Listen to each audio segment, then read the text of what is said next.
Bonsoir Cyrielle. Bonsoir. Vous allez bien ? Bien, et vous ? Oui, vous avez été déprimé aussi, je suppose, par cette séquence que vous avez entendue dans les coulisses. On est un peu déprimé depuis le 2 janvier, non ? Enfin, Ouais. C'est pas que ma faute. Oui, bien sûr. Sur Trump. Oui, bien sûr. Cyprien, je te laisse. Oui, on voulait commencer par un petit portrait. Alors, Cyril Châtelain, bonjour déjà. Je ne pense pas vous offenser en disant que vous n'êtes pas encore l'écologiste la plus médiatisée de France. Pourtant, vous êtes encarté chez les Verts depuis 2006, 20 ans quand même.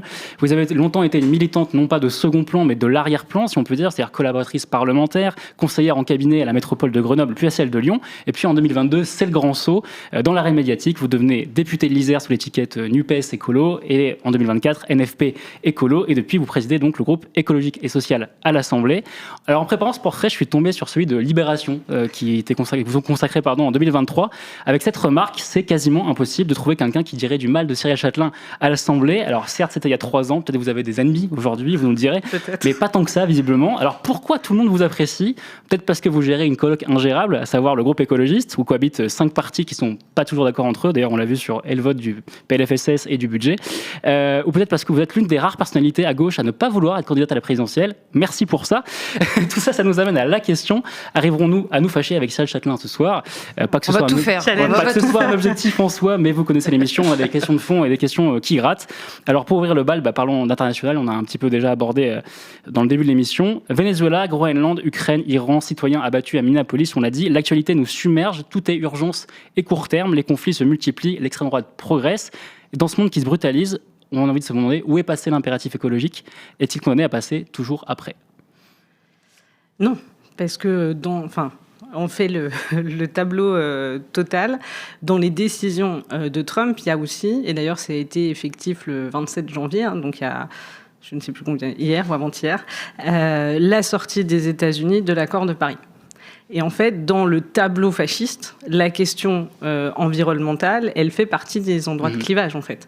C'est-à-dire qu'effectivement, on voit bien qu'on est dans une vague de recul sur les questions des droits humains de manière générale, mais sur l'écologie aussi, parce qu'en fait, dans la vision de Trump, c'est finalement la loi du plus fort. La loi du plus fort, c'est aussi l'accaparement des terres, c'est aussi l'exploitation de ces terres au profit des grandes, notamment la big tech ou en tout cas des très grandes multinationales. Et donc en fait, la bataille écologique, ça fait partie des batailles antifascistes. Mais on pose des questions aussi parce qu'on a l'impression que quand on est tout de suite en train de penser par exemple, à comment on évite la guerre un peu, ou l'escalade avec l'Ukraine et la Russie, on sent très vite que la question de l'écologie et de préparer la transition écologique, on verra plus tard. C'est balayé, quoi.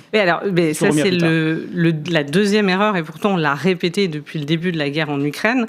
Si on veut faire de la sécurité, en tout cas, si on veut vivre en sécurité, si on veut pouvoir se défendre, il faut avoir une pensée de sécurité globale. Et la question de l'indépendance et de l'indépendance énergétique, elle est clé. C'est-à-dire que pourquoi est-ce que Poutine a pu aller aussi loin ? Et pendant aussi longtemps, on a fermé les yeux. Quand même, on a fermé les yeux de l'action de la Russie en Syrie en 2014. On a vraiment voulu penser qu'il allait s'arrêter là. Mais parce qu'en fait, on était dépendant et on est toujours en partie dépendant énergétiquement de la Russie.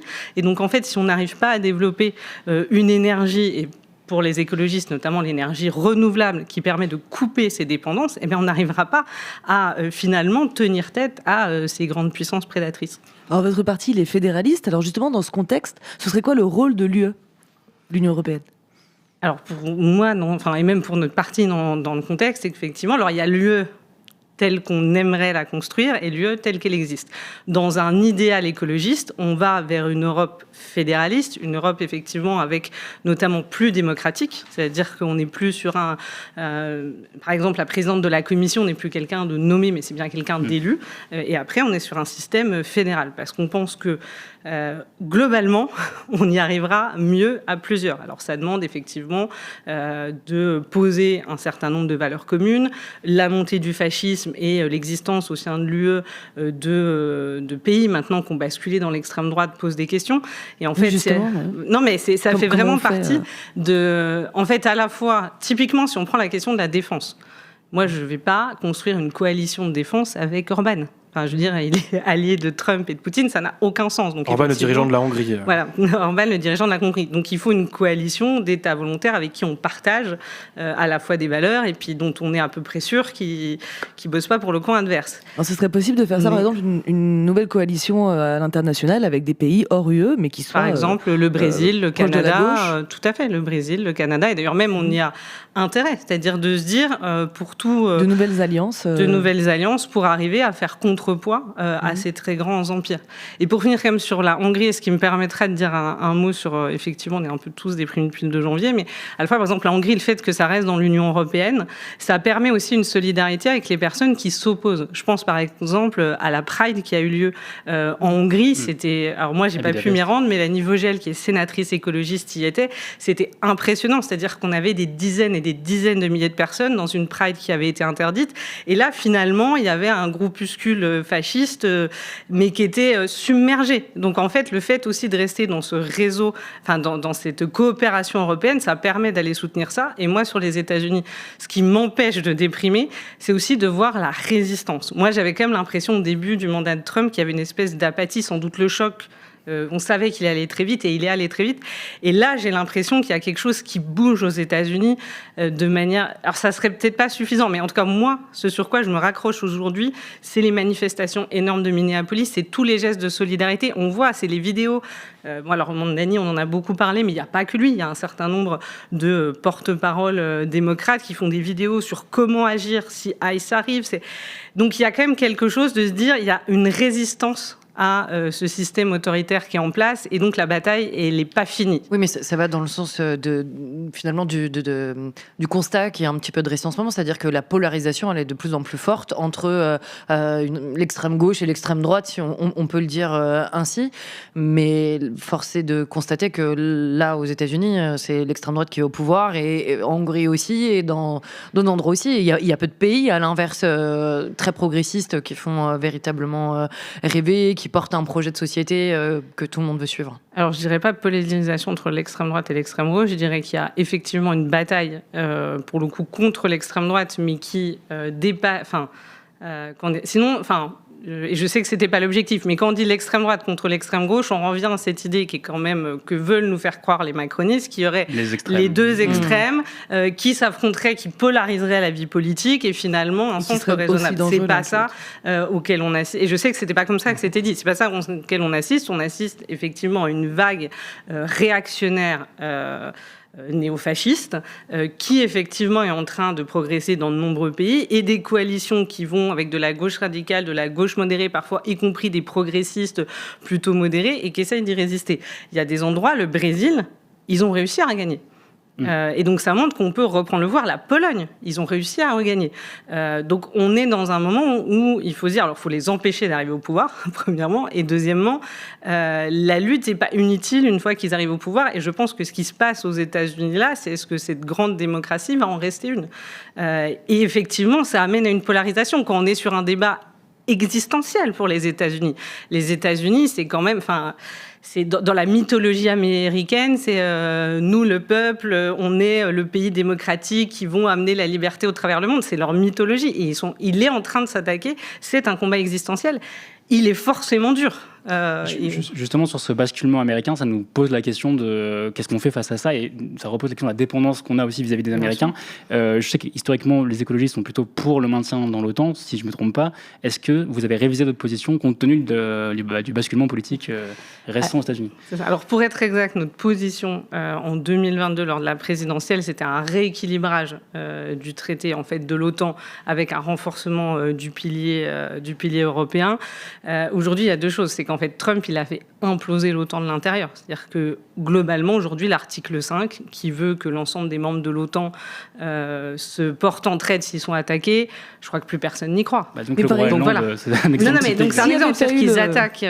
Si ça n'en était pas pris au Groenland, mais juste le fait de faire alliance avec justement un pays qui est gouverné par un fasciste, est-ce que, par exemple, dans ces cas-là aussi, ça tient toujours, ce genre d'alliance ? Non. Moi, c'est pour ça que je dis Trump. Le Groenland, Parce que le Groenland, oui, c'est la preuve aussi, mais disons que on est la ça... preuve. Mais le Venezuela, c'est-à-dire, en fait, avoir un allié qui retire les fonds sur l'Ukraine, qui ne reconnaît pas le droit international au Venezuela, qui, en fait, explique qu'il va enlever les Palestiniens, enfin, en fait, accaparer la terre des Palestiniens pour faire un nouveau projet immobilier, on ne peut pas être allié avec quelqu'un comme lui. Mais donc, il faut sortir de l'OTAN ? Donc ça, c'est la deuxième partie, mais de dire aussi, déjà, en fait, la question ne se pose pas sur... c'est plus l'OTAN telle qu'elle existait en 2022, est-ce qu'on sort ou on reste, et en fait, l'OTAN est en train de se désagréger. À partir de là, nous, la question qu'on a, c'est comment est-ce qu'en fait, on commence à organiser un découplage, c'est-à-dire, pour moi, et en tout cas la réflexion, c'est-à-dire que pour pouvoir sortir de l'OTAN, et pas sortir tout seul. On pense qu'en fait, la France qui sort tout seul de l'OTAN sans organisation d'une coalition européenne, une vraie défense européenne, ça va juste nous isoler et on n'a pas besoin de ça. C'est comment on construit une coalition, y compris européenne. Il faut qu'on explique à des pays, notamment les pays qui sont les plus proches de la Russie, qui aujourd'hui ont peur, qui aujourd'hui en fait sont structurés autour de l'OTAN. C'est-à-dire que c'est notamment ce qui les protège, mais dans l'organisation de leur commandement, en fait, c'est structuré autour de l'OTAN. Il faut qu'on puisse leur proposer quelque chose. C'est-à-dire qu'il faut qu'on puisse leur dire, en fait, là où il y avait l'OTAN avant, maintenant, on met une nouvelle coalition européenne. Et donc oui, c'est ça, il faut préparer la sortie de l'OTAN. Donc, en fait, il faut préparer... En tout cas, il faut commencer à construire quelque chose qui soit suffisamment solide pour pouvoir être une défense européenne, autonome, et donc effectivement, juste pour qu'on soit clair, ça ne sera pas l'OTAN, et ça veut pas dire qu'européenne, ça veut dire effectivement potentiellement avec le Canada, ça veut dire avec le Brésil, ça veut dire avec des grandes puissances qui sont en fait quand même dans la défense d'idéaux démocratiques. Non, ou des pays de gauche. Quand je dis des grandes puissances, des pays qui ont envie de contribuer à construire cela. Juste cela. qu'on soit clair, dans l'ordre, vous mettez l'Europe de la défense avant l'impératif de construire une Europe, votre Europe un peu idéale, que vous avez dit, c'est-à-dire l'Europe plus démocratique, fédérale, ou est-ce que c'est dans l'autre sens ? Parce que c'est vrai qu'on peut imaginer une Europe de la défense en l'état de l'Europe, avec précisément une armée où on intégrerait Orban, etc. Ça peut faire grincer des dents. Alors, la position qu'on a, la réflexion qu'on a au sein du groupe écologique, c'est qu'effectivement, pour le moment, on ne peut pas faire, dans le cadre de l'UE, cette coalition. Et c'est pour ça qu'on serait sur une coalition qui serait quand même assez proche de la question de la coalition des volontaires. C'est-à-dire des pays qui construisent ensemble, qui sont d'ailleurs pas forcément membres de l'UE ou membres de l'UE, une défense avec commencer à structurer un commandement commun, des valeurs communes, des enjeux de solidarité entre eux. Ça veut dire qu'effectivement, on ne met pas Orban, bien évidemment, mais en fait quelque chose qui est moteur de cette défense européenne.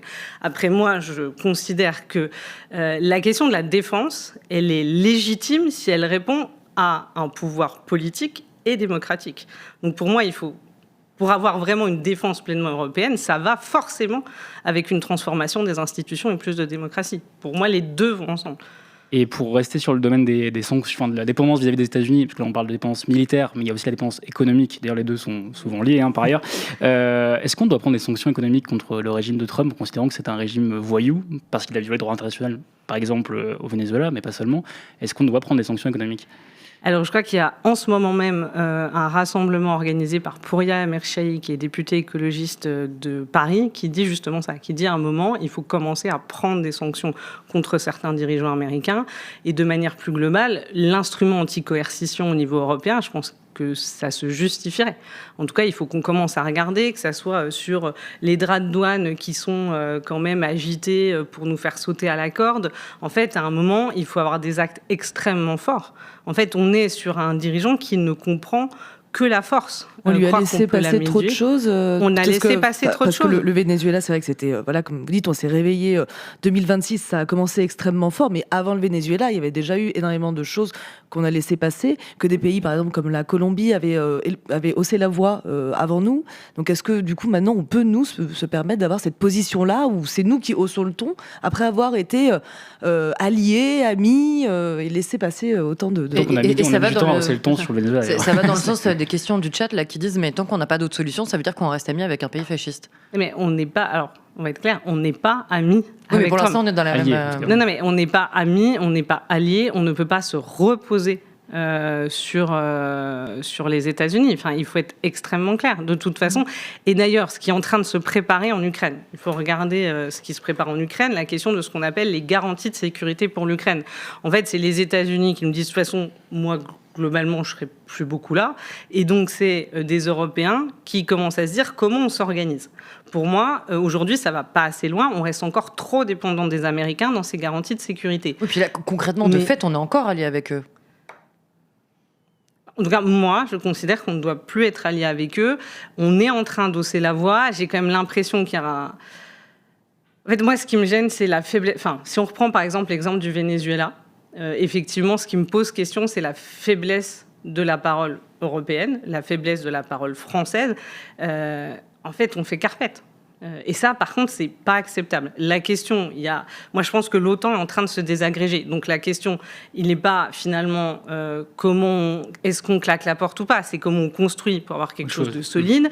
Il y a comment, en fait, bien que l'OTAN continue, soit en train de se désagréger progressivement, comment on construit une politique diplomatique, une politique économique et comment on sort de tous les accords de libre-échange, par exemple. Comment on sort des accords de libre-échange. Où je prends un exemple très concret. Par exemple, nous étions très fermement opposés aux accords signés par von der Leyen avec les USA, qui était une capitulation. Et si on parle de dépendance, il y avait une dépendance économique, il y avait une dépendance énergétique. Dans cet accord, il y avait le fait d'aller acheter du gaz de schiste américain. C'est-à-dire qu'on était en train de dire, en fait, on va remplacer le gaz russe par du gaz de Trump. En fait, ça, c'est pas possible. Donc, de toute façon, il faut peu à peu couper l'ensemble de ces liens qui finalement nous rendent dépendants, mais ça fonctionne si on met en place aussi les politiques qui permettent cette indépendance. Mais là, pour vous, il y a urgence. Pour vous, il y a urgence. Mais il y a absolument urgence, et c'est pour ça, par exemple, que sur le point de vue énergétique, on se bat, enfin j'ai dit sur la question des renouvelables, mais c'est indispensable. Et c'est là où il y a une incohérence, enfin plus qu'une incohérence. Pourquoi est-ce qu'en fait, à un moment, on n'arrive pas à hausser la voix ? Parce qu'on a, au niveau des macronistes, mais plus globalement, au niveau de la position de von der Leyen, qui sont des ultralibéraux, une incapacité à penser le développement de politiques qui nous permettent d'être indépendants, que ça soit en termes énergétiques, on pourra parler du numérique, mais de comment est-ce qu'on... sans les Américains. On fait sans les Américains, sur du libre, etc. Et donc, si on n'arrive pas à penser ça, effectivement, on n'ose pas hausser la voix. Et ça, c'est bien la position du groupe écologiste. Ah oui, c'est bien la position du groupe écologiste. Je veux dire, on organise une manifestation en ce moment même pour dire stop à la politique de Trump. Donc, globalement, oui, c'est la position du groupe écologiste, cette position de fermeté. Cyril, on avait également envie d'échanger avec vous, évidemment, à propos du budget. Cyprien, je te laisse. Alors sur le budget, je vais juste rappeler les derniers votes du groupe écologiste. Vous vous êtes abstenu sur... Alors vous, personnellement, parce que tout le groupe ne s'est pas abstenu. Vous êtes abstenu sur celui de la sécurité sociale. Et la majorité du groupe. Et la majorité du groupe, mais il y a aussi quelques votes pour et quelques votes contre. Et vous avez voté hier quasiment la majorité du groupe. Je crois qu'il y a juste deux personnes qui n'ont pas voté. Oui, c'est ça, l'écrasante majorité. L'écrasante majorité, si vous voulez. La motion de censure, donc hier soir, en réaction au 49.3, sur le projet de loi de finances cette fois. On a tous noté à quel point la question écologique était absente des débats budgétaires, notamment du PLF, qui est le plus concerné, on va dire. Et ce, sans que ni les écologistes au Parlement, ni même un mouvement social écolo, comme on en a connu avant, arrivent à remettre le sujet, c'est comme qui est l'enjeu du siècle, ça n'a pas bougé ça, au centre des débats. Comment vous expliquez cette occultation, parce qu'on peut parler de ça, je pense. Alors déjà, ce qu'il faut voir, c'est que sur le budget, en vrai, on a occulté toute la deuxième partie budgétaire, qui est la partie des dépenses. C'est-à-dire, en fait, le débat qu'on a eu à l'Assemblée, c'était, et c'est un débat indispensable, c'était la question de la répartition des richesses via la fiscalité. La question de la taxe Zuckman, la question de l'héritage avec le pacte Dutreuil, etc. Donc, en fait, nos débats ont tourné que autour de ça. En fait, les seuls, on a eu 4 semaines, 40 jours, je crois, de débat. En fait, on n'a fait que la première partie. Et ce qui veut dire que l'écologie, l'école, la mission solidarité, tout ça n'a jamais été vu en séance. Et donc, en fait, c'est vrai que quand on n'a pas le support de la séance pour faire porter quelque chose, c'est déjà très compliqué. Donc, déjà, effectivement, dans ce cadre de débat budgétaire, en fait, on a un débat qui s'est concentré sur une question, mais pour le coup, qui est essentielle, c'est la répartition des richesses. Deuxièmement, sur la question environnementale, alors, elle n'est jamais suffisamment présente. Et aujourd'hui, on est plutôt présent de manière en résistance face aux coups, effectivement, réactionnaires, là, portés par LR et le RN. Mais il y a eu un mouvement sur l'écologie. C'est-à-dire que tout avant les vacances, en gros en mai-juin, c'était le mouvement sur la loi du plomb. Il y a eu la pétition. Je pense qu'avec le débat qui aura lieu le 11 février, ça va reprendre. Donc, en fait, c'est des sujets qui sont quand même présents. Alors là, sur les questions de santé environnementale, de lutte contre l'acétamipride, mais c'est pas du tout des sujets qui disparaissent. Ils peuvent changer de format, effectivement. Là, on était moins sur, par exemple, l'isolation comme on a pu l'être, ça a moins pris. Mais par contre, cette question-là de la protection de la santé et de la santé environnementale, je trouve qu'elle est au cœur des débats, notamment en disant, mais écoutez, on n'y arrive plus. Là, il y a le développement des cancers. Enfin, ça suffit. Et donc, on voit bien que ça touche de manière extrêmement intime et donc que ça mobilise. Et pour être clair, donc là, vous dites, en gros, on n'a pas discuté de la partie dépenses. Et pour autant, cette partie va passer de force puisqu'elle passera par 49.3. Et en fait, ça a invisibilisé toute une partie de débat.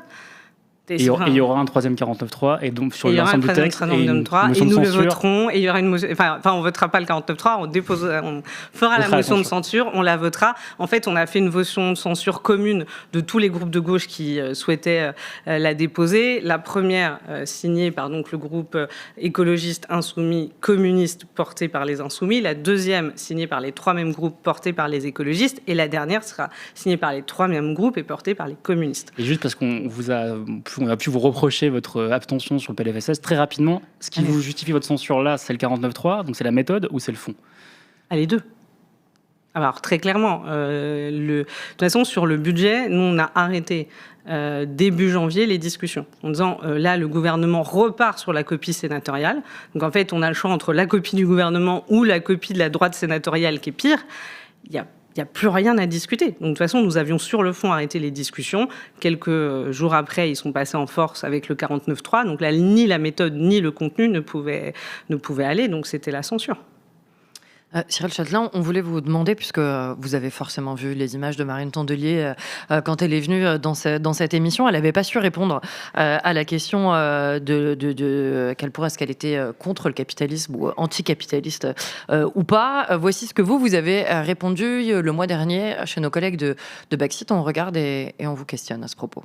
L'accumulation du capital, de toute façon, c'est consubstantiel avec l'idée de productivisme et que les écolos sont contre. En fait, le capitalisme, c'est l'appropriation, certes, des moyens de production, mais c'est aussi la logique d'enclosure, donc l'accaparement des terres.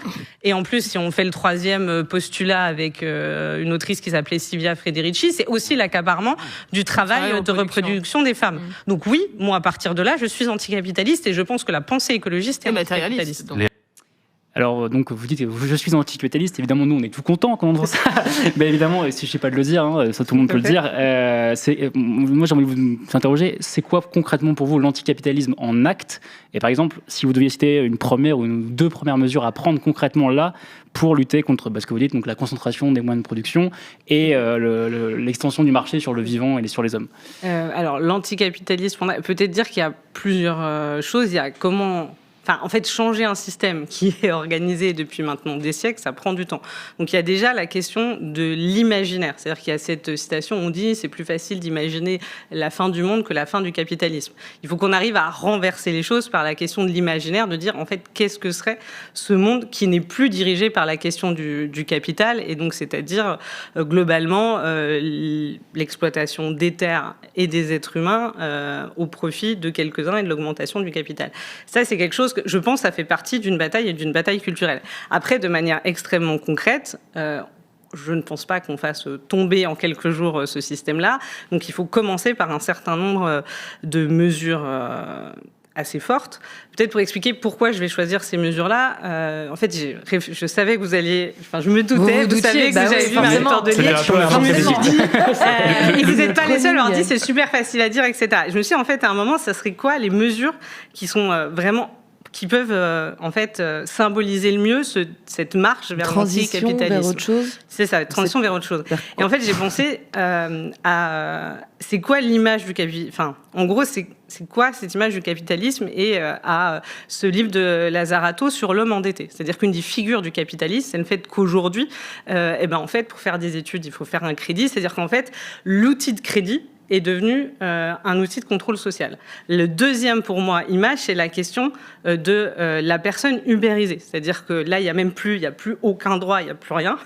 C'est-à-dire qu'on doit supporter tout seul le fait d'acheter son vélo, que si on tombe, il n'y a plus aucune protection, etc.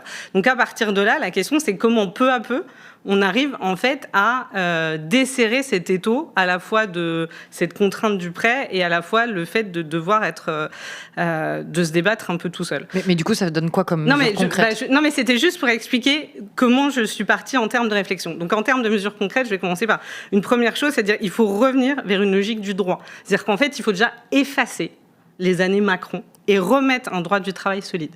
En fait, la première chose, quand je pense à la question de l'ubérisation, c'est comment on remet un droit du travail extrêmement solide, comment on repose, par exemple, de manière concrète. La deuxième chose, quand on parle de l'homme endetté et du fait qu'on doit de plus en plus payer pour avoir accès à des services publics, et même que, par exemple, sur l'école, il y a des personnes qui ont même de faibles revenus, qui se sentent obligées maintenant de mettre leurs enfants dans l'école privée, et donc d'une certaine manière, soit bosser plus, soit s'endetter pour mettre leurs enfants dans l'école privée. Il faut revoir le financement de l'école, pour que ça aille principalement sur l'école publique. Juste, je vais finir. Ouais, après, promis, vous pourrez me poser toutes les questions. Ça, c'est la première chose. La deuxième chose, c'est en termes de réappropriation des moyens de production, on ne va pas tout de suite faire la grande... Justement, voilà, c'est ça, et la grande révolution. Comment on le fait, alors ? Eh bien, ça, pour moi, là, on est aussi sur des petites étapes. Donc, on a cette première chose-là, sur la réappropriation des moyens de production. Moi, je viens plutôt de la tradition du milieu de l'économie sociale et solidaire et de la question du modèle coopératif. Alors, ça peut aller de l'augmentation, en gros, de l'obligation d'avoir des salariés dans les conseils d'administration des entreprises. Ça peut aller sur l'augmentation, et je sais que ça a été beaucoup promis, mais en fait, le faire d'avoir davantage de reprises d'entreprises en scope et d'arriver davantage à le mettre comme modèle. En tout cas, je pense qu'il faut commencer à avoir des modèles où on montre que la gestion et que la propriété de l'entreprise, y compris des entreprises industrielles, peut être faite autrement. Je vais donner un exemple juste sur mon territoire en Isère. Vous avez, je ne sais pas, suivi toute la bataille autour de Vancorex, qui est de l'industrie lourde, de l'industrie chimique, qui a fermé. Les salariés se sont battus pour faire une reprise en scope. Ça n'a pas marché. Et là, en fait, les mêmes salariés sur ce projet-là sont en train, n'ont pas arrêté, même une fois que ça a fermé. Et là, on est à quelques jours de la décision sur le fait que ce projet, qui s'appelle le projet Excelia, pourrait finalement être repris, qui pourrait reprendre une partie de la filière du sel qui produit de manière en chimie lourde. Donc, cette question-là, de se dire que finalement, on peut avoir une moyen collectif des gestions de production, je pense que c'est important. Mais Cyril Chatin, est-ce qu'il n'y a pas une contradiction entre là, ce que vous venez de nous dire, c'est-à-dire à la fois cette utopie nécessaire pour renverser le capitalisme que il faut réussir à imaginer, à entreapercevoir, et en même temps de commencer par des petits pas, parce que là c'est ce que vous étiez en train de dire. Vous n'avez pas donné totalement des mesures concrètes, vous avez donné des pistes sur lesquelles on pourrait... Vous n'avez pas convaincu le chat en tout cas. J'ai pas convaincu le chat. Moi, il faut que je m'améliore un peu plus. Démesuré, petits pas. Non, mais alors, premièrement, sur la question des petits pas. Sur la question des... Non, mais ça, je suis assez d'accord avec vous, et sans doute que c'est des petits pas. Je suis d'accord. Après, moi, je pense clairement que c'est les victoires qui entraînent. En fait, pourquoi est-ce qu'on n'arrive pas à faire penser que l'anticapitalisme est quelque chose de possible ? C'est parce qu'en fait, on a l'impression de toujours perdre. Et en fait, on ne peut pas dire qu'on est dans un moment où on est dans une arrivée, dans une victoire culturelle de l'extrême droite, et pas penser que si on arrivait à remettre des choses...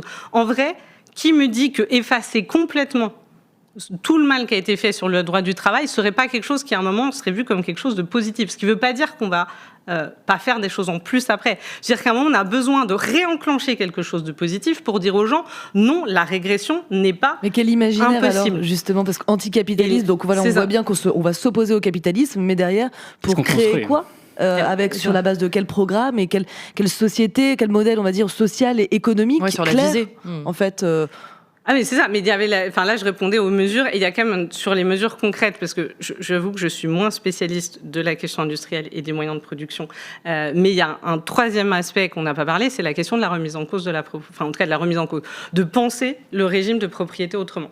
Moi, il y a un sujet que je travaille beaucoup, c'est la question du logement. La question, par exemple, de dire en fait un logement n'est pas un bien comme un autre, et ce qui doit justifier d'abord, c'est son usage, et donc un logement, ça sert à loger des gens, donc c'est la question bien évidemment du droit de réquisition. Ça, c'est une évidence.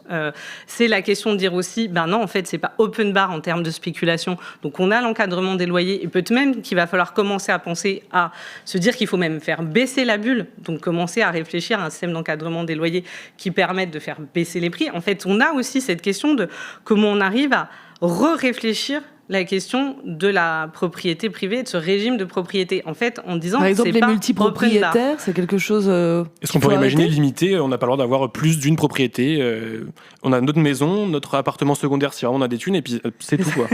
Alors, la question des... Je cherche des mesures un petit non, peu mais la concrètes, question un peu des fortes. quotas, c'est toujours quelque chose. Par exemple, là, alors, sans doute que les gens diront à deux, parce qu'il y aura toujours le moment où on va hériter de qu'est-ce qu'on fait, etc.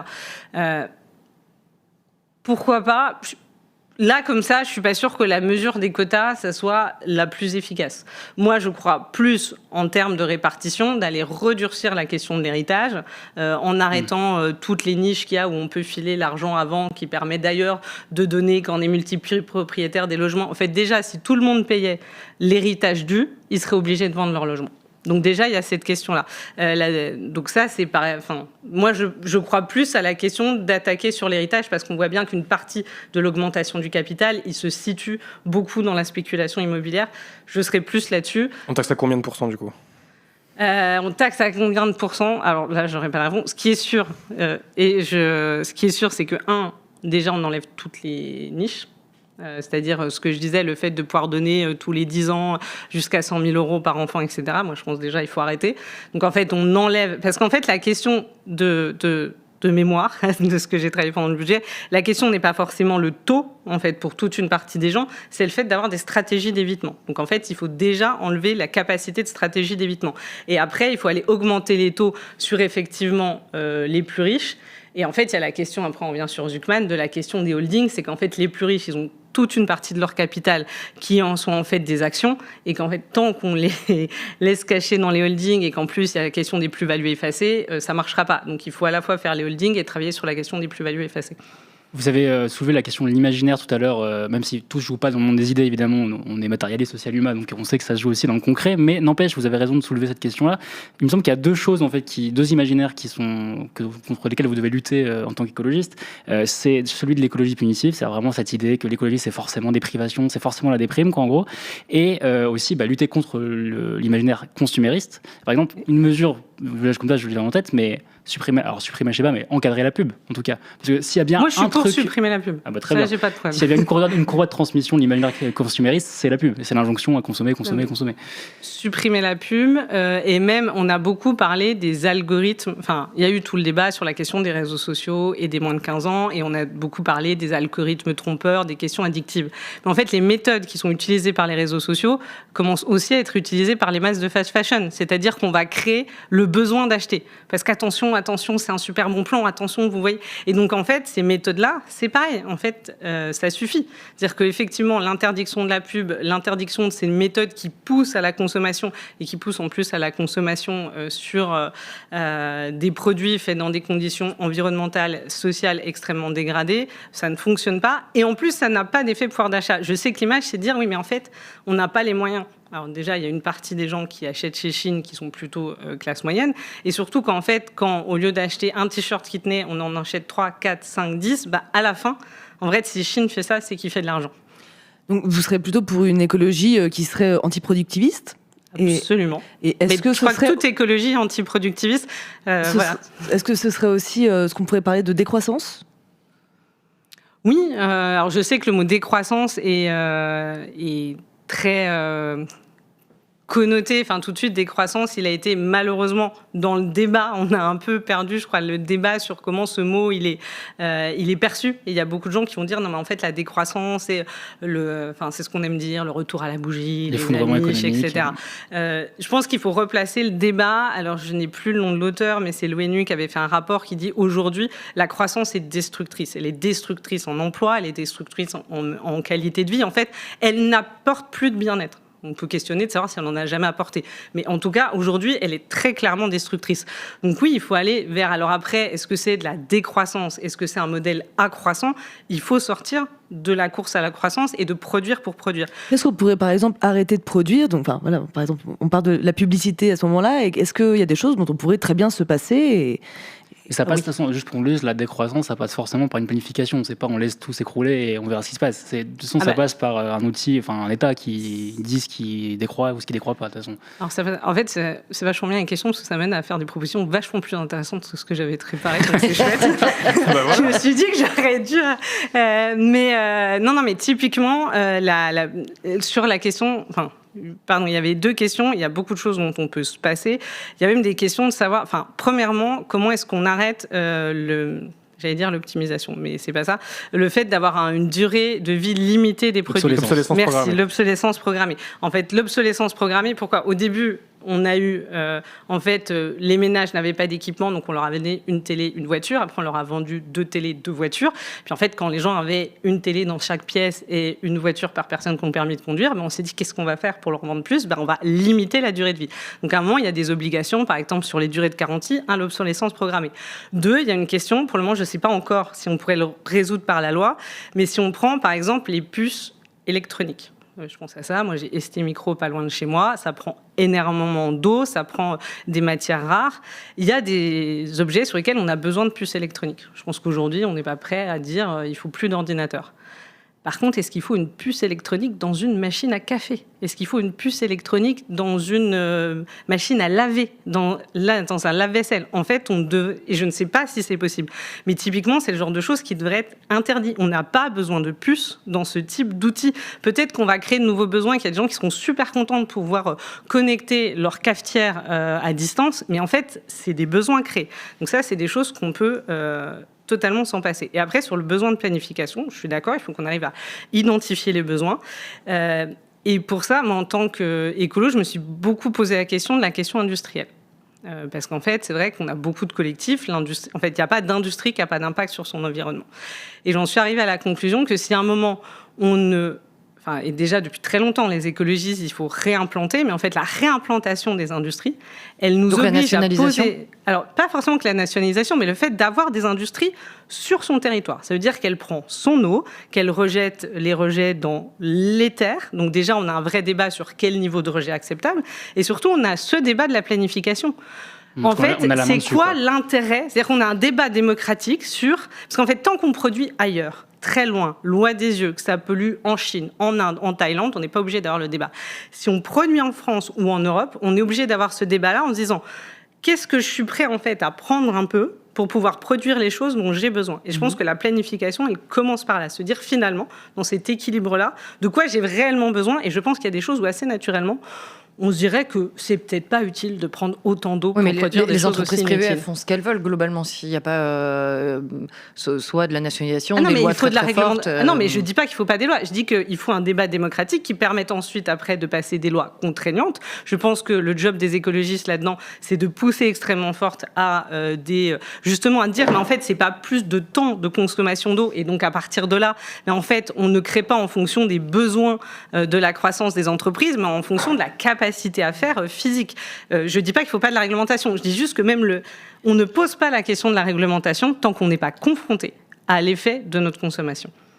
Toujours pour rester sur la question des imaginaires, on voit que dans les classes populaires, c'est toujours un peu l'angle mort des écologistes. On voit que l'imaginaire capitaliste est au travail dans les classes populaires et que l'imaginaire écologiste, on peut dire ça comme ça, lui, il n'est pas vraiment au travail, alors que c'est les premières qui vont trinquer en cas de réchauffement climatique.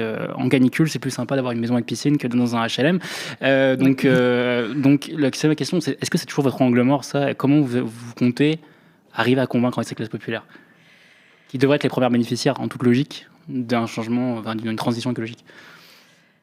Alors, très clairement, on n'arrive pas à convaincre. Je sais pas si c'est un angle mort parce que en tout cas, ça fait un certain nombre d'années maintenant qu'on a pris conscience aussi des inégalités. Parce que pendant longtemps, il y a eu cette histoire de nous, êtres humains, sommes responsables du réchauffement climatique. Ce qui est vrai d'un point de vue général. Mais en fait, ce nous, il a des responsabilités diverses. On a peut-être mis un peu de temps à vraiment l'assumer et aujourd'hui, c'est fait. On a un discours qui, effectivement, dit en fait, les premiers impactés ne sont pas les premiers qui causent le réchauffement climatique. Donc, je dirais que cette prise de conscience, elle est en train d'être faite, voire elle est faite. La question, c'est comment on arrive à convaincre et comment on arrive à aller dans des classes populaires où très clairement, les écologistes, mais les politiques de manière générale sont complètement rejetés, où en fait ils disent vous venez que pour les élections, vous nous utilisez, et retisser de la confiance, ça prend du temps, ça prend de la présence. Donc c'est, je pense, un travail de... Après, est-ce qu'ils ont tort ? Non, je pense qu'ils n'ont pas tort. Mais donc pour les élections, c'est du temps, c'est de reconstruire justement ce lien de confiance alors au-delà du lien de confiance, c'est non seulement aller et démontrer, de prendre le temps d'être dans ces territoires-là et de ne pas y être qu'au moment des élections, et puis c'est aussi accepter que, en fait, parler des classes populaires, c'est aussi avoir dans les partis des personnes de ces classes populaires-là, qu'elles vont être élues et qu'elles vont peut-être pas faire les choses exactement comme on les aurait fait, mais tant mieux. Enfin, si on diversifie les élus, c'est justement pour parce qu'il y a des points de vue différents sur les choses et des manières différentes de faire. Donc ça veut dire aussi laisser de la place dans nos organisations. Je vais vous parler d'un petit peu autre chose, une actualité très récente dans votre parti. Donc, on a Julia Miniaca, la présidente du Conseil fédéral des écologistes, qui a démissionné ce lundi du parti. Et dans Mediapart, elle reproche aux écologistes de se dissoudre dans la social-démocratie en s'alliant majoritairement avec le PS au municipal. Le PS qu'elle accuse d'être la béquille des politiques macronistes. Et au regard de ses votes sur le budget, comment vous réagissez, vous, à cette démission ? Et est-ce que vous trouvez que s'allier avec le PS, c'est compatible avec l'ambition d'incarner une gauche anticapitaliste ? Je ne sais pas quelle question je réponds en premier. Peut-être déjà celle sur le PS sur cette... ou Julia Miniaca, comme vous voulez. Vous voulez. Voilà, ma réaction sur le départ, c'est qu'en fait, on est en moment d'élection. On est aussi dans un moment de doute avec toutes les questions qu'on a évoquées de comment on fait face finalement à une montée des tensions. Et il y a des départs chez nous. Il y a des départs au sein du Parti socialiste de gens qui ne sont pas contents. Il y a eu des départs au sein de la France insoumise sur les questions d'organisation interne. En fait, dans tous les partis, ça tend. Dans tous les partis, ça tend. Qu'est-ce que ce départ dit, ce départ-là ? Alors, ce départ-là, il est à Montpellier. Je vous invite à regarder l'historique des municipales à Montpellier. Vous pensez que c'est uniquement une histoire finalement de trajectoire individuelle ? Ou de local. Oui. Je pense que... Alors, c'est pas parce que c'est une question de trajectoire individuelle que c'est pas basé sur des convictions. On peut à un moment se dire qu'on n'est plus en accord avec la manière dont les choses se passent. C'est pas pour ça. Mais...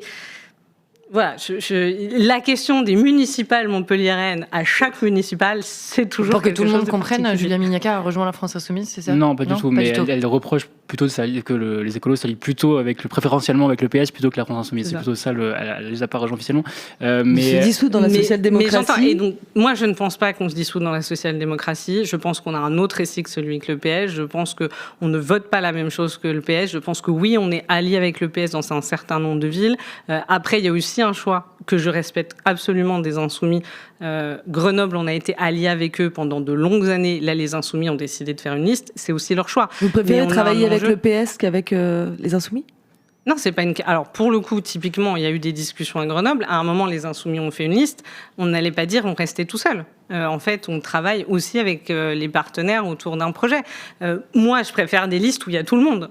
Quand c'est pas possible, en fait, on s'allie avec les personnes sur lesquelles, déjà, qui ont envie de faire une liste commune. Et moi, j'entends la volonté, à un moment, des Insoumis de dire, et c'est un choix, de dire, en fait, nous, on va aller sur une mobilisation à la fois pour la ville et à la fois pour la construction des présidentielles. Enfin, on va se le dire aussi, on est à un an des présidentielles. Il y a une stratégie, elle est claire, elle est logique, elle est légitime. Après, on a un certain nombre de villes où on était en gouvernance avec les socialistes depuis longtemps, où ça s'est bien passé. On a refait, d'ailleurs, soit des maires écologistes où il y avait des socialistes dans la majorité, soit des maires socialistes où il y avait des écologistes sur la majorité. On a reconstruit des choses ensemble. Ça me paraît logique aussi. Je ne pense pas que ça dessine une volonté de se dissoudre dans le... Vous pensez que vous avez un petit peu le même électorat avec le Parti socialiste ?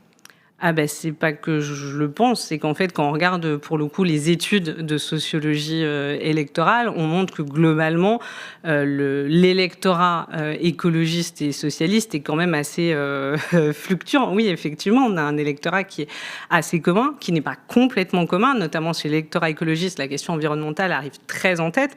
Mais oui, effectivement, on a un électorat qui est commun. Mais c'est ce qui, pour moi, dit aussi le fait qu'on travaille ensemble, mais le fait qu'on ne peut pas rester tout seul. Vous recherchez peut-être un petit peu justement l'électorat qui est plutôt au centre, qui serait plutôt centriste ? Alors moi, les déçus du macronisme, par exemple. Je veux dire concrètement, moi, je ne crois pas à ça. Dire, en fait, les déçus du macronisme, je pense que les personnes de gauche qui sont allées voter Macron, ils sont revenus en 2022 pour la grande majorité. Il me semble, je le fais de tête, que l'électorat macroniste qui a fini par aller voter Glucksmann aux européennes, c'est à peu près 13% des gens qui ont voté Glucksmann, c'est pas grand-chose. Je le fais de tête, je peux dire une erreur, dans ce cas, j'en excuse, mais ça restait minime. Le pari d'aller chercher des personnes qui auraient suivi Macron en 2022, pas en 2017, en 2022 après la loi immigration, je n'y crois pas, ce n'est pas notre projet et je ne pense pas qu'il faut perdre pourquoi on se bat pour aller chercher des électeurs qui viennent ou qui viennent pas d'ailleurs, mais on ne se transforme pas pour aller chercher cet électorat-là qui en plus pour moi est... Voilà. Mais par contre, c'est pas ma stratégie du tout, c'est pas ce que je défends. Vous venez d'expliciter le lien entre vos deux électorats avec le Parti socialiste. Ça veut quand même dire, puisque vous avez mené cette analyse-là, que vous voyez bien l'intérêt qu'il y a à être proche du Parti socialiste. Et donc, quand même, ces dernières années, le Parti socialiste a largement chuté dans ses résultats électoraux. Et on voit bien le procès qui est fait au Parti socialiste de traîtrise à la gauche et l'impact qu'a eu les votes du Parti socialiste et de ses représentants à l'Assemblée nationale ces derniers temps. Si je peux compléter, Mejda, c'est un parti qui défend l'accompagnement de l'économie de marché. Ça, pour le coup, c'est la ligne du PS. Et donc, est-ce que vraiment c'est cette ligne-là que vous voulez suivre et que vous pensez que c'est la bonne pour l'union de la gauche pour faire triompher les idées anticapitalistes que vous avez défendues juste avant ? Alors, juste première chose, déjà votre premier point, moi la conclusion que je tire du fait qu'on ait un électorat proche, c'est pas du tout que ça veut dire qu'il faut qu'on reste avec les socialistes. Je pense justement que comme on a un électorat qui est proche, il faut qu'on aille et c'est pour ça que moi je crois à la NUPES, au NFP, c'est qu'en fait à un moment on a besoin d'aller au-delà de finalement un électorat qui est notre électorat. Enfin, en fait, bien sûr qu'on doit mobiliser nos adhérents, nos électeurs, mais en fait il faut aller bien au-delà. Donc moi, je pense plutôt que ça nous invite à l'ouverture. Moi j'en tire l'analyse inverse, c'est-à-dire qu'il faut qu'on s'allie et qu'on s'allie avec des personnes qui nous ancrent à gauche et qui crée justement ce rapport de force pour ramener le PS, on va dire, à ses fondamentaux, à ce qu'il est historiquement, c'est-à-dire un parti socialiste, pas le vraiment, parti socialiste. Vraiment, ça remonte à Non, mais je sais plus que ça personne n'en a beaucoup de souvenirs. Je suis d'accord. Et moi, je ne crois pas qu'il faut accompagner le néolibéralisme. Je pense que la question programmatique est essentielle et qu'il faut qu'on ait des discussions très claires. C'est-à-dire que ça veut dire aussi l'arrêt des projets inutiles. Ça veut dire qu'on arrête aussi de dire finalement, on parle des projets inutiles des autoroutes, mais ça veut dire aussi qu'il faut qu'ils soient beaucoup plus clairs sur un certain nombre de projets, sur la protection de l'eau, etc. Donc oui, il faut être exigeant dans ce qu'on a avec l'ensemble de nos partenaires. Et je pense peut-être à tort que c'est peut-être de notre devoir de garder le Parti socialiste ancré à gauche. Oui, et peut-être que c'est un combat perdu, mais moi je ne le pense pas. Même s'il ne l'est plus. Pardon ? Même s'il ne l'est plus. Moi, je suis pas d'accord avec leur stratégie. Je pense qu'il faut voter la censure, je pense que c'est un mauvais budget. J'entends, on en a beaucoup discuté, et ils vous diront, en fait, la question, c'est effectivement seul des compromis, c'est quand on a la capacité de faire la majorité, on doit aller faire des compromis. Je le comprends. Moi, je leur dis attention, et c'est généralement, ils vous disent attention, Blum l'a dit, vous pouvez regarder le discours de 46, d'ailleurs, c'est le discours où il dit attention, vous avez peur du candidaton communiste, c'est pour ça que vous ne voulez pas gouverner. Et là, ils disent regardez, vous avez peur du candidaton insoumis. Moi, je n'ai pas peur, c'est pas ça ma ligne de conduite, c'est pas faire plaisir aux insoumis ou aux socialistes. Ce que je leur dis, c'est que vous oubliez la deuxième partie de Blum. Blum, il dit oui, effectivement, il faut aller exercer le pouvoir qu'on peut. Mais après, il dit autre chose. Il dit que le fait d'aller exercer ce pouvoir, c'est de donner suffisamment de contrepartie aux travailleurs pour équilibrer les inconvénients qu'il y aurait à exercer ce pouvoir. Donc très clairement, la question que je leur dis, c'est est-ce que dans ce budget, il y a de quoi équilibrer ? Est-ce qu'en gros, les travailleurs vont y gagner quelque chose ? À la fin, je ne le pense pas. Et donc, je pense que c'est une erreur, mais je ne pense pas qu'il soit perdu pour la cause. Peut-être que j'aime les causes désespérées aussi. Je me bats pour plein d'animaux en voie de disparition. Écoutez, je me bats pour garder le PS à gauche, fidèle à son histoire. À propos des municipales, parce que aux dernières municipales, il y a eu une véritable vague verte. Et donc, votre parti a conquis un certain nombre de villes, de grandes villes. Et puis, quelques années plus tard, les sondages, pour l'instant, alors évidemment, ça reste des sondages, mais vous donnent véritablement perdant. On a l'impression que du coup vous êtes plutôt coincé là où il y a 6 ans on était en plein Covid et où donc il y avait une attention peut-être particulière sur les enjeux environnementaux, de santé, etc. Là, on a l'impression que c'est plutôt la galère pour les maires en place verts. Est-ce que ça signifie que vous n'avez pas réussi à imposer l'écologie au niveau municipal depuis 6 ans ? Non, je le crois pas. Et moi, je crois qu'on va gagner. Vous pensez que vous allez réussir à conserver toutes ces villes et en gagner d'autres ? Je pense qu'on va réussir à conserver les villes. Je pense qu'on va réussir à gagner des villes comme Lorient, par exemple. Oui, je pense qu'on va réussir à convaincre. Je pense que, effectivement, dans les sondages, on est challenger sur ces villes, mais c'est justement parce qu'on a amené des modifications. On parlait de la question de la rupture, mais c'est parce qu'il y a eu aussi des transformations qui étaient importantes. Et donc ça crée du débat, voilà, c'est normal, c'est naturel. Moi, je pense à l'inverse, qu'on a changé les villes, que les choses sont positives. On pourra peut-être revenir sur ce qui a été fait, mais je pense qu'à la fin, les maires candidats à leur réélection garderont leur ville. Et alors, c'est quoi la spécificité de l'écologie municipale ? Qu'est-ce que vous avez réussi à imposer ? Quand je regarde un peu la spécificité, ça va revenir avec notre conversation d'avant. Par exemple, le rapport à la publicité. Toutes les villes écologistes, alors Grenoble a été la première, mais toutes les villes écologistes ont pris des mesures pour réduire la publicité.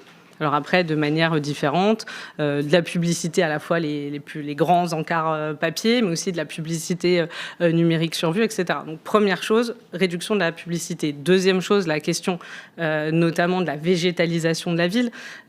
Donc ça va effectivement sur la plantation d'arbres, le fait d'aller travailler sur moins d'îlots de chaleur urbaine. Et donc en fait, cette qualité de la ville et de retrouver une ville plus verte et un contact avec la nature, c'est une spécificité.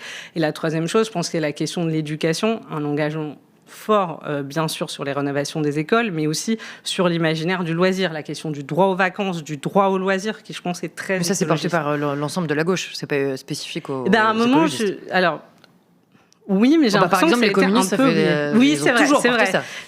Non, mais c'est vrai que on va dire que on partageait avec les communistes et qu'on a repris cette idée. Non, mais c'est vrai que moi, j'ai pas grandi dans des... Non, mais j'ai pas grandi dans des villes communistes, donc j'ai pas eu la chance d'avoir... J'ai pas eu la chance d'avoir ça. Donc moi, c'est vrai que ça restait quelque chose de nouveau. Et donc, je suis très contente que les écologistes l'aient repris. Mais donc, du coup, une mesure concrète pour vous qui a été forte des écologistes, c'est donc l'arrêt de publicité dans les villes...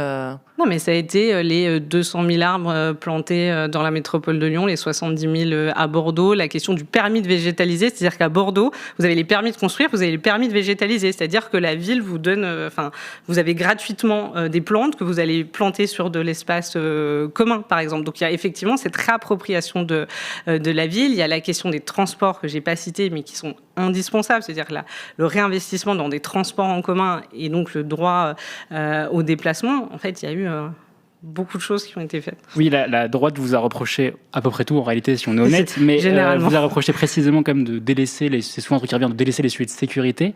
Et par ça, justement, j'ai noté qu'il y a eu des revirements dans les municipalités. Donc, à Bordeaux, par exemple, la police municipale est armée depuis l'été 2025. Et à Lyon, Grégory Doucet parle de renforcer le parc de vidéosurveillance. Les écologistes qui parlaient plutôt de tranquillité publique que de sécurité jusqu'ici, est-ce qu'ils ont changé de ligne sur le sécuritaire ou la sécurité ? Je dirais qu'il y a eu une confrontation. En fait, quand à un moment on arrive aux responsabilités, effectivement, cette question moi je me suis appelée de la tranquillité publique, mais le fait que les gens ils se sentent en sécurité dans leur ville, en fait, elle vous est énormément posée. Et donc c'est quelque chose effectivement sur lequel on a travaillé. Je pense quand même que sur les fondamentaux, l'idée qu'il vaut mieux des personnes, parce qu'il me semble par exemple que Grégory Doucet, il y a effectivement plus de vidéosurveillance, mais aussi un grand nombre d'embauches de policiers municipaux. Donc la question de la primauté de la présence humaine reste quelque chose d'extrêmement important dans la politique de tranquillité publique des écologistes. Ouais, après, par exemple, je me permets parce que je suis de Lyon justement, et donc je voulais, quand on parle de sécurité, on pose aussi, vous en parlez bien tout à l'heure, du logement, du droit au logement, et là-dessus, on sait qu'il y a eu pas mal d'expulsions, alors qu'il y a 5000 logements vacants à Lyon, et il n'y a pas très longtemps, lors d'un meeting de Grégory Doucet, si je dis pas de bêtises, il y a l'association du DAL, le droit au logement, qui est intervenue pour demander des explications aussi. Donc c'est vrai qu'il y a aussi cette Grégory Doucet, le maire de Lyon. Oui, pardon, Grégory Doucet, maire écologiste de Lyon. Alors, la question de... En plus, c'est des expulsions, j'imagine, expulsions de squat, principalement. On a un vrai sujet, c'est qu'on a, et je ne vais pas tout reposer sur l'État, mais on a un État qui est très clairement défaillant en termes d'inconditionnalité de l'accueil.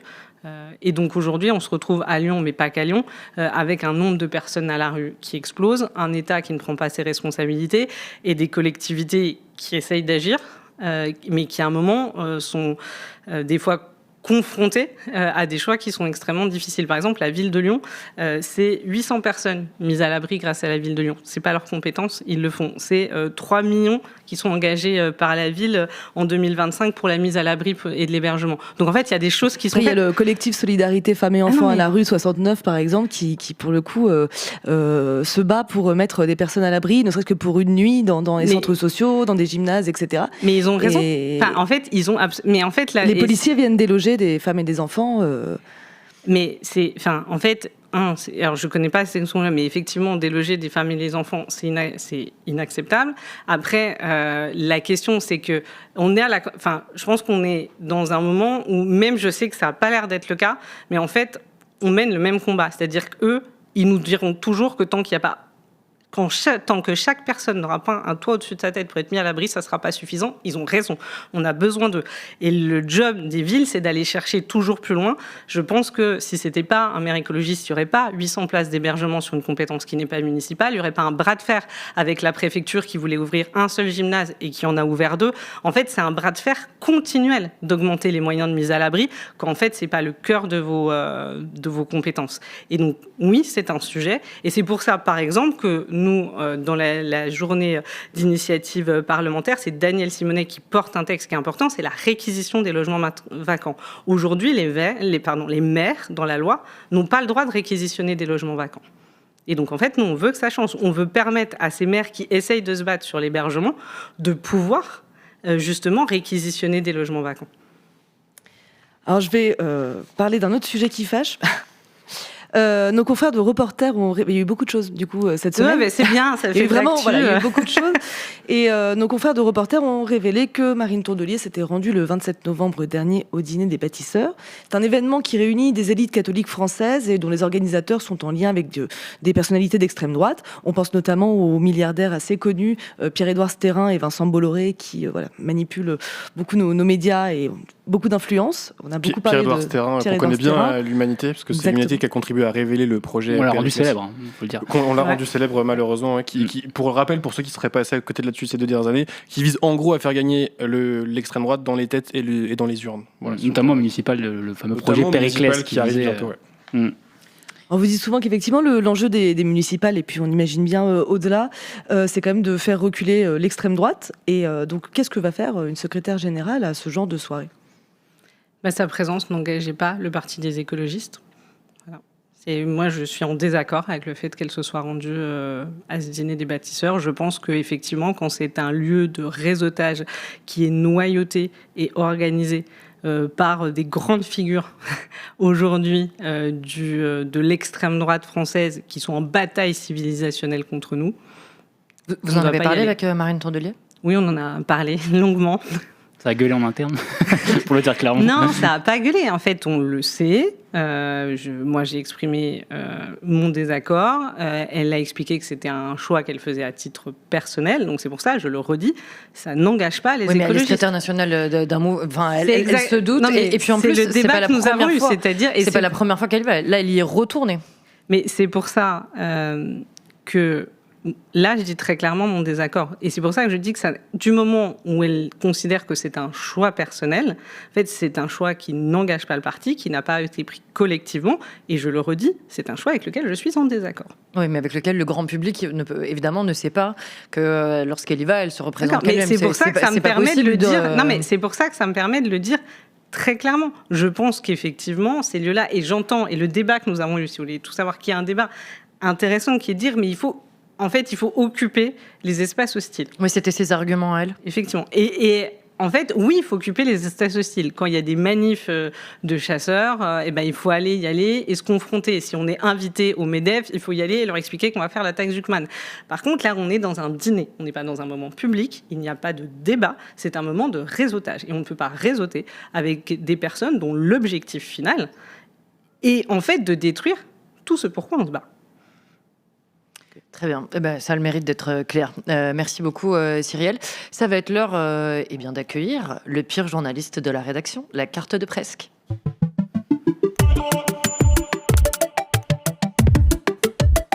Bonsoir, le pire journaliste de la rédaction. Bonsoir tout le monde et bonne année. Salut Péa. Vous l'avez dit, bonne année? Oui, meilleurs vœux, tout ça. On est le ça 28 va janvier, c'est un peu tard. Je crois que c'est jusqu'à fin février, voire mars, que tu peux le dire. Ah, ok. Selon toi. Vous allez bien? Oui, et toi? Ouais. Moi, ça va nickel. Petite take quand même, le dernier rhinocéros, j'ai pas trop aimé. En fait, j'aime pas quand vous êtes pas en plateau. Voilà, si je peux partager, c'est aussi un lieu de débat. Ouais, j'aime pas. J'aime pas quand vous êtes pas en plateau. C'est un peu le truc que je voulais partager avec vous. Coup de gueule. C'est le coup de gueule de Péa. C'est le coup de gueule de PA. C'est un petit coup de gueule en vrai, on va pas se mentir. Chronique engagée. C'est très petit. Chronique engagée, exactement. Bon, aujourd'hui, je voulais vous parler du procès en appel de Marine Le Pen et de sa bande, dont Bruno Gollnisch, Louis Alliot et Julien Andouille. Petit rappel des faits quand même, parce que je suis journaliste. Vous voulez voir ma carte de presse? Non, c'est bon, ça va. On te croit. On te croit sur parole. Ok, pas de problème. J'avais un doigt d'honneur dans la poche de toute façon. Donc oui, le Rassemblement national ex-Feu Front National, c'est-à-dire la même chose mais sans le daron, est accusé d'avoir utilisé l'argent du Parlement européen pour payer des gens qui bossaient pour le parti et pas pour les députés. Donc ça c'est assez simple, c'est du détournement de fonds, mais moi c'est pas forcément ce qui me choque. Parce que par exemple, à l'UMA, j'utilise de l'argent des subventions pour m'acheter des perruques et parodier Sarah Knacky. Donc finalement, je vais pas jeter la pierre. Mais t'as pas de perruque ce soir, je suis un peu déçu. Non mais j'ai les lunettes de Macron dans la poche. Non, mais du coup, la nuquette longue, là, c'est pas une perruque. Je tente quelque chose. Merci de le remarquer. Par contre, moi, il y a un truc qui me choque, et non des moindres. C'est qu'avec l'argent, ils ont donné une carrière à Julien Audoul. Pour ceux qui ne savent pas, qui est Julien Audoul? Député RN de Lyon, le département de Émile Louis. Ouais. Le mien aussi, je suis extrêmement Le fier. tien et celui de Giroud. Ça, c'est pas mal. Ouais. Il est aussi porte-parole du RN. Donc, c'est-à-dire que c'est le gars là-bas qui dit le plus de trucs racistes. Voilà, c'est son rôle, c'est le rôle du gars. Et il est aussi également, bon ça c'est très niche, spécialiste en harcèlement sur les petites filles voilées. Ça c'est son truc. Bon après, c'est une petite niche... Bon, c'est différent maintenant parce qu'il y a Gabriel Attal qui l'a rejoint, Bruno Retailleau et Bruno Gollnisch. De Bruno. Bruno Gollnisch. Bref, moi je le connais surtout bien, mon petit Juju, parce qu'il est conseiller régional en Bourgogne-Franche-Comté. Je suis né à Vesoul. Moi aussi. J'ai grandi à Vesoul. Mais incroyable. Je suis né à Montpellier, j'ai grandi à Vesoul. Incroyable. Je suis né à Vesoul, les bourgs, selon François Ruffin. Tu l'aimes bien? Ouais, oui, on est dans le même groupe. C'est sympa. Ça veut rien dire, ça. Non, mais si, on s'aime bien. Bon, bref, oui, et on a quand même du beau monde en Franche-Comté, mis à part Julien Audoul. On a Victor Hugo, quand même quelque chose. On a les frères Lumière, ils sont nés à Besançon. Non, après, ils sont venus à Lyon pour le délire. Pour le délire. D'ailleurs, c'est vrai qu'il faut toujours prendre sa carte d'identité dans le Vieux-Lyon. Moi, c'est ce qu'on m'a raconté. Il me paraît même qu'il y a déjà des agents ICE aussi dans le Vieux-Lyon. C'est ce qu'on m'a dit. Bref, faut faire très attention. Et on a aussi Gustave Courbet. T'as des femmes un peu à citer ou t'as que des hommes Que des hommes. Comme référence. Ok. Gros s'améliore sur la Ok, et bref, je vais vous faire un petit dessin quand même. Là, on a Victor Hugo. Là, on a les frères Lumière. Là, on a Gustave Courbet. Là, on a le caca de Victor Hugo. Et là, on a Julien Audoul. Ça, c'est mon classement. Sinon, par rapport au premier procès, je ne sais pas si vous avez regardé un petit peu ce qu'ils font ou ce qui se dit. Peu, ouais. Ils ont changé leur défense. Maintenant, ils reconnaissent les faits, mais ils parlent de désordre. Voilà. C'est quand même un comble pour un parti qui parle d'ordre et de sécurité dans chacune de ses phrases. C'est un peu comme si des journalistes de Frontières tenaient des conseils sur le dry January. Ils boivent et fument du shit. En direct. Sinon, moi j'avais autre chose à proposer. Voilà, on parle souvent du dry January. Moi j'avais le dry February à proposer à Morandini. Voilà, ce serait un mois sans corruption de mineurs. Voilà, le mois de février il est assez court, je crois que c'est 27 ou 28 jours. Je ne sais pas si on en a un bisexuel ou Je sais pas. Donc potentiellement, lui proposer un truc, voilà, ça peut l'aider, ça peut aider CNews. Sinon, vous avez vu, je déteste Julien Audoul. Et Ça s'est pas vu. Hein. j'ai eu en exclusivité monde l'appel FaceTime entre Julien Audoul et Marine Le Pen quand elle découvre le mail qu'il a envoyé, qui les incrimine tous. Waouh. Magnéto Mike, s'il te plaît. Allô, Julien? Ouais, Marine, ça va? Bon, à cause de toi, on va perdre le procès, là. Comment ça? C'est quoi ce mail que t'as envoyé? J'ai même pas adresse mail. Attends, tu vas me dire que c'est pas toi, jujuandouille25@onlyfans.fr? T'as envoyé « Salut, MDR, c'est Julien Landouille. À Skip, je suis ton assistant.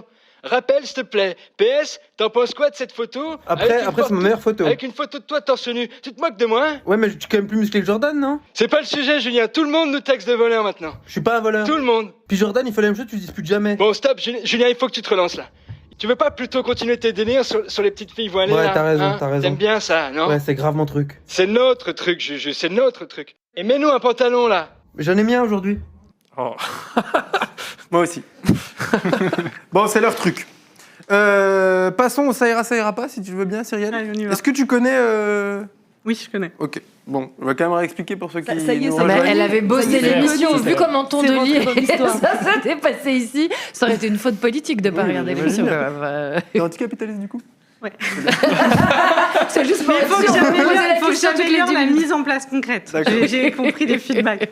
Bon, ça ira pas. Je montre des images et tu commentes en disant ça ira pas. Et tu me fais 2-3 petites phrases. En vrai, on a le temps. On a juste 20 minutes de retard.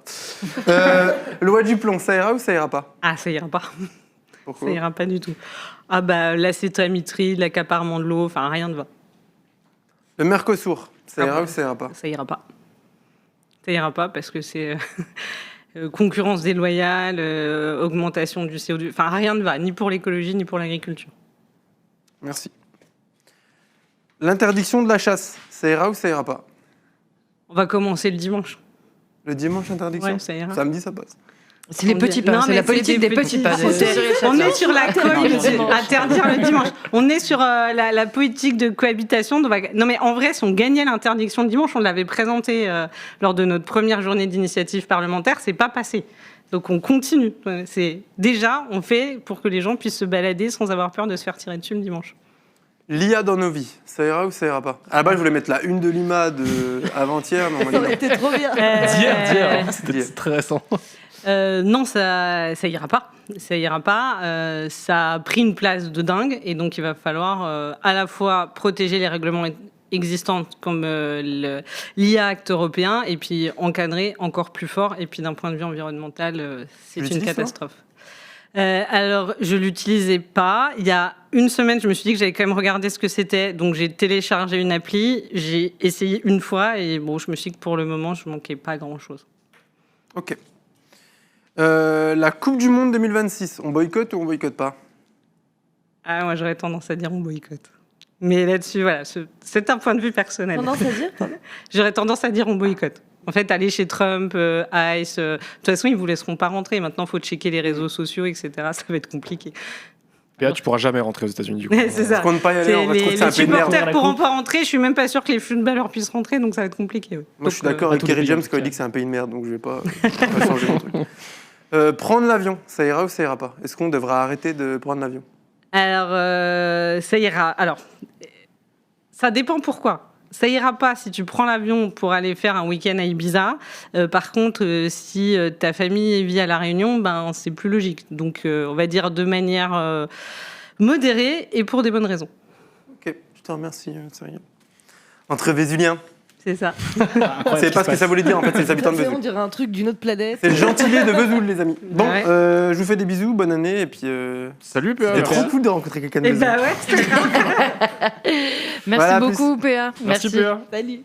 Eh bien, avant de se quitter, évidemment, on va vous parler de la primaire et de la présidentielle qui se rapproche chaque jour un peu plus. Les écologistes participent donc à la primaire de la gauche unitaire le 11 octobre prochain, mais unitaire sans le PCF, les Insoumis et Place Publique. Est-ce que vous êtes toujours confiante dans ce processus dit de bagneux? Est-ce que ça risque pas simplement cette primaire d'ajouter un candidat de plus à Mélenchon, à Glucksmann et potentiellement à Fabien Roussel?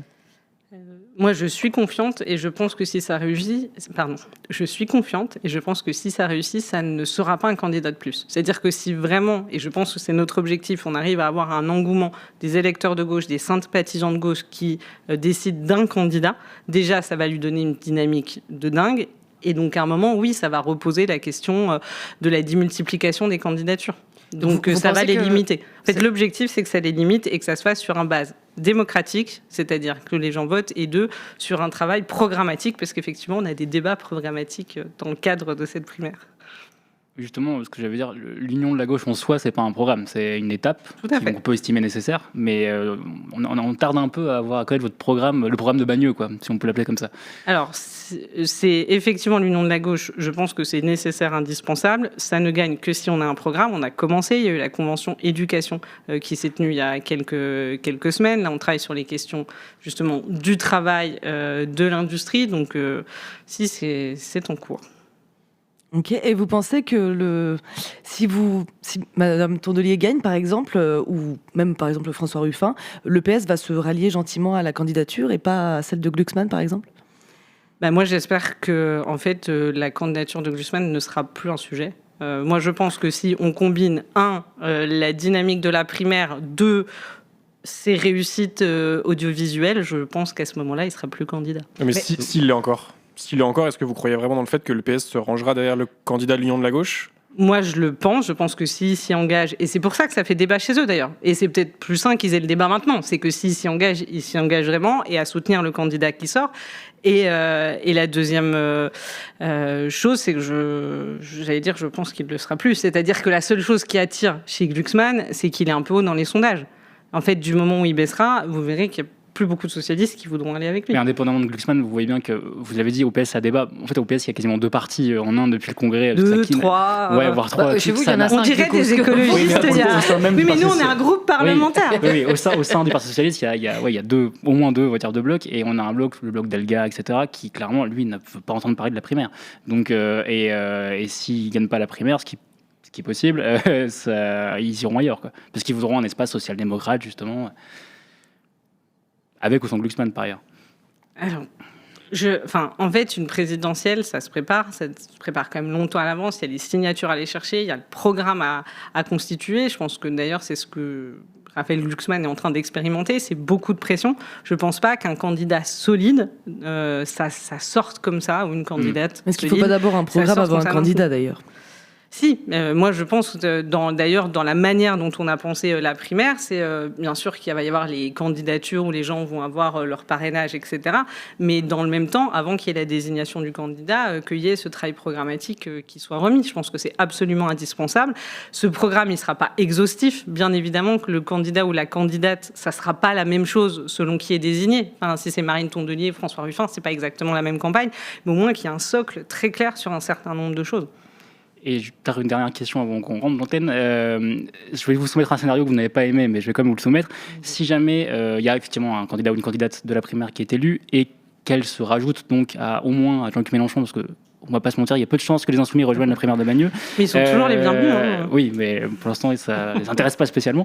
Est-ce que si la campagne, dans les sondages, ça ne prend pas finalement cette candidature d'union, est-ce que le candidat de l'Union de la gauche, de Bagneux, devra prendre la responsabilité de se retirer pour ne pas précisément gréver les chances de la gauche, que ça soit celle de Jean-Luc Mélenchon ou de quelqu'un d'autre d'ailleurs? Moi, je suis dans l'idéal, j'aimerais qu'on ait un seul candidat à gauche ou une seule candidate à gauche. Je pense que c'est notre meilleure chance pour pouvoir gagner, pouvoir passer au second tour. Et je sais qu'il y a quand même cette stratégie de dire le second tour, ça va pas jouer à grand-chose, à 16 ou 17%, je passe.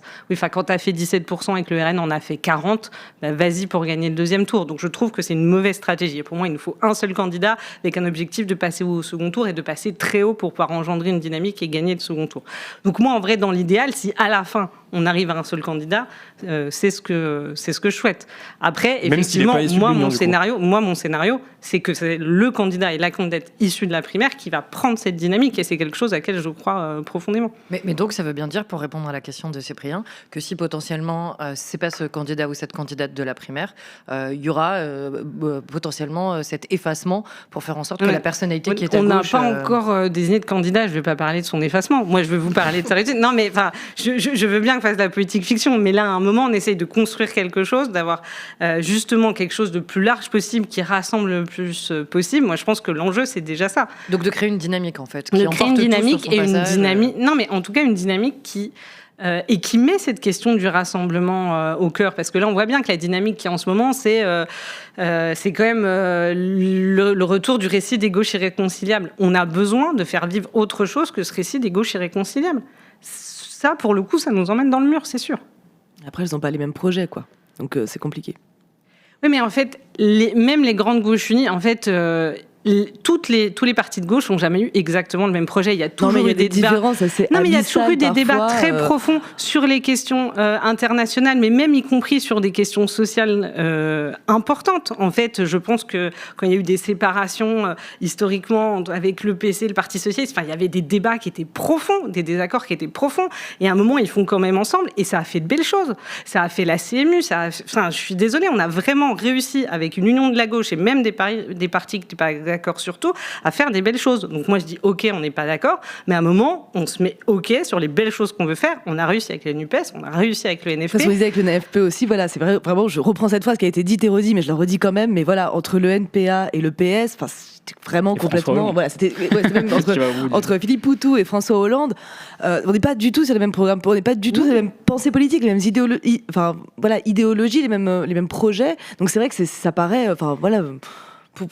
pour nous, grand public, on va dire, c'est un petit peu... Ça serait grave le programme, de toute façon, je suppose. Non, mais quel est le programme, non, mais bien sûr. Non, mais la question du programme, je suis d'accord, elle est indispensable, elle est première. Mais par contre, partir du principe que parce qu'on a des visions différentes, et c'est normal dans une démocratie, on n'arrive pas à se mettre d'accord, moi, je refuse ça. Quoi. Non, mais en fait, moi, je trouve que la question de se dire, on reste avec des gens qui ont exactement la même vision des choses, c'est très bien, on sera... très content, mais qu'il y ait une cohérence. Mais on sera très tout seul et on aura beaucoup perdu. Enfin, on est, je pense, à un moment où il faut qu'on fasse aussi primer ce qui nous rassemble, sans être sur quelque chose d'édulcoré. Enfin, je veux pas avoir un truc béni oui. Je dis juste qu'à un moment, on a réussi sur la question de l'international. Il faut se rappeler quand même dans quelles conditions on négocie le NFP. On pose la question de l'Ukraine, on pose la question de Gaza. Ça fait 1 an que ça tire dans tous les sens à gauche. Et je vous invite à relire ce qu'on a écrit. C'est pas de l'eau tiède. Et ça a mis tout le monde d'accord. Donc moi, je pense qu'à un moment, quand il y a une volonté de faire ensemble et de se dire dans les conditions qu'on a, qu'est-ce qu'on arrive à mettre en œuvre, on y arrive. Très bien, merci beaucoup Cyril Châtelain. Merci d'avoir répondu à nos questions.